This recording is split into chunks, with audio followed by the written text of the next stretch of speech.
Vejam um grilo fazendo barulho. Olha só.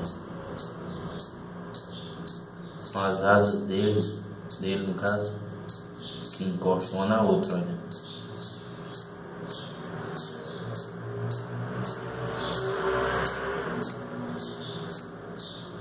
Esse barulho chato dos grilos está nas asinhas deles aí, olha.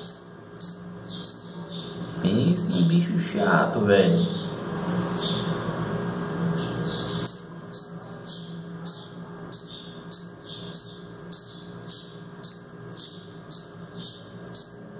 Só que eu acho que ele não percebeu que eu tô vendo ele. Será que o bicho é cego?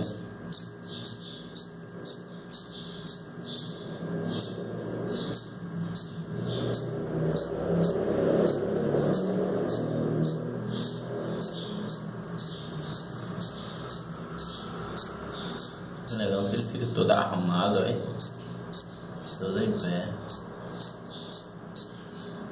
Pronto, acabou, né, velho? Pois é, gente, isso aí foi um grilo fazendo barulho, aquele barulho chato que vocês escutam aí. Isso daí agora ele vai querer escapar, mas o fim dele vocês já sabem qual é. Tchau, gente, um abraço.